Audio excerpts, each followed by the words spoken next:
Bob's Leatherworks in Raleigh, North Carolina, and I've got a new rig here to show you, a cross jaw for a 7.5-inch Uberti replica of a Colt.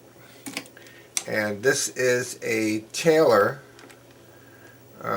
importer coming from Winchester, Virginia. That's where Taylor imports into.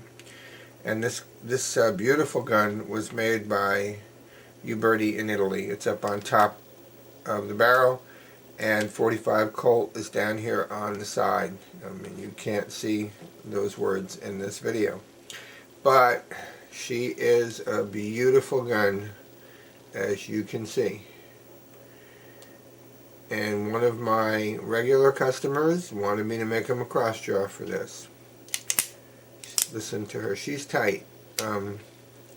She could use some work, I believe, to loosen her up a little bit. But she's got all the clicks, and she is one very beautiful blued gun with case coloring, which I hope you can see right in through here on the frame. So let me set the gun aside out here and show you this rig. Now, she has about a 20-degree cant, about as tight a cant as I can make, or as strong a cant as I can make. On the back, here are his initials, okay? And this is also as thick a rig as I can make. And it has 18 bullet loops for .45 caliber.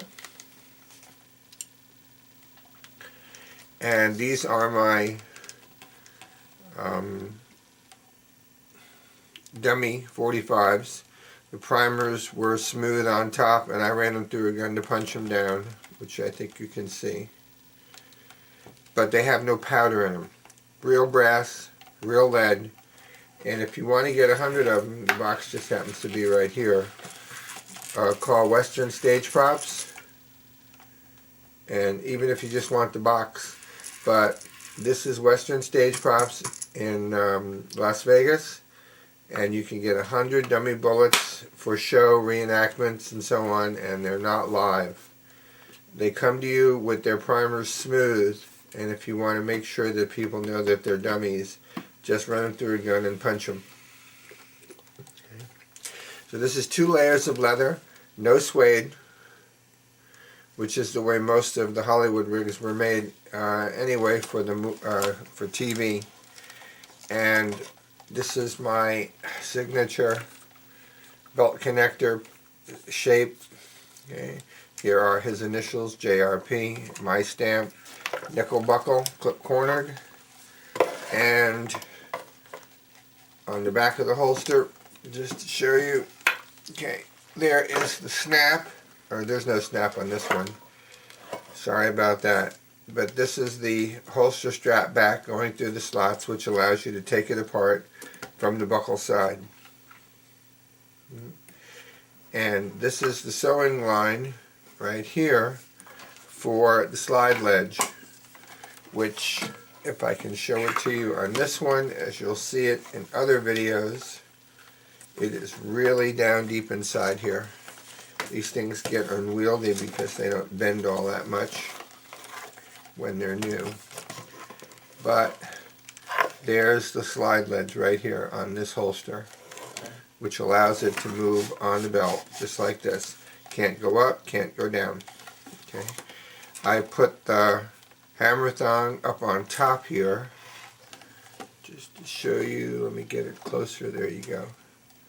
There's the hammer thong up on top of this cross jaw holster. Otherwise, it's going to be way down coming from here, and that's a little long.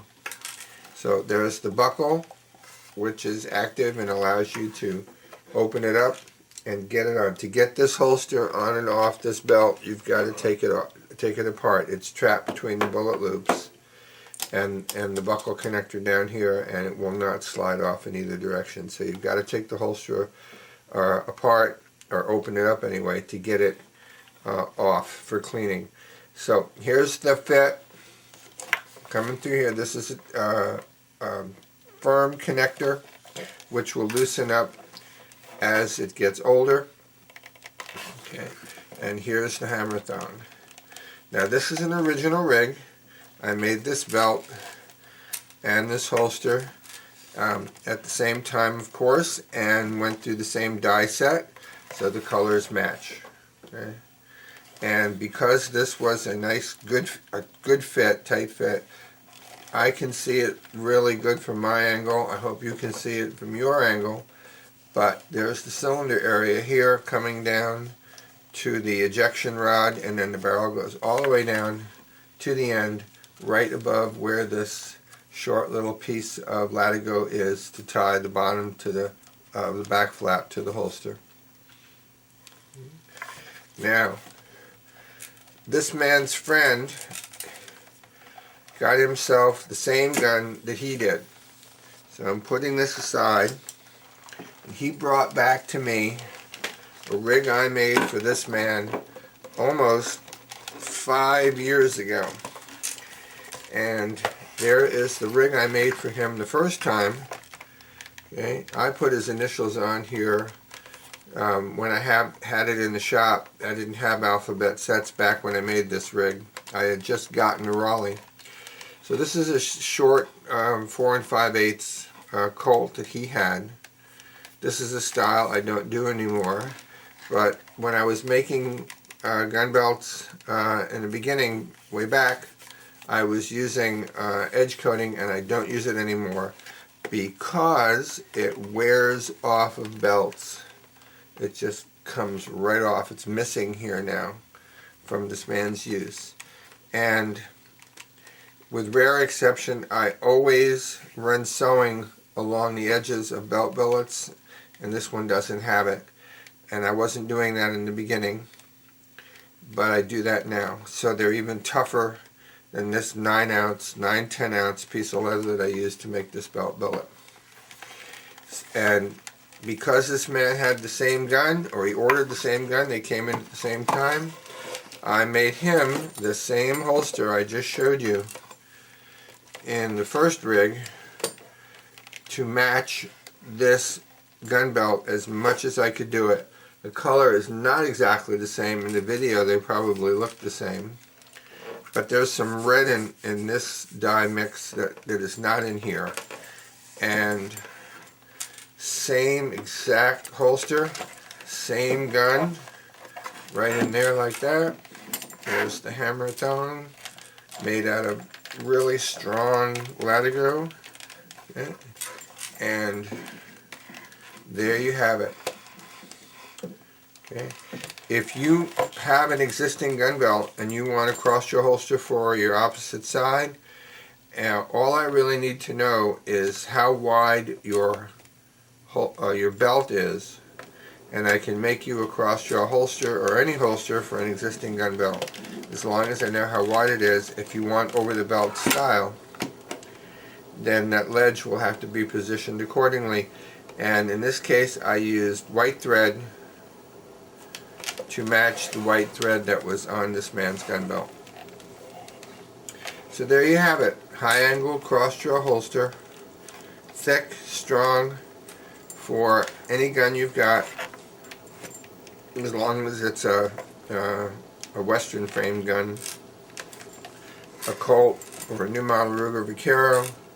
I have Ubertis, but because he left me his gun, then I used his. So thanks for watching. Have a great day, and if you want to order something, all the information on how to do it is in the end titles on the video. So take care, and bye-bye from Raleigh, North Carolina.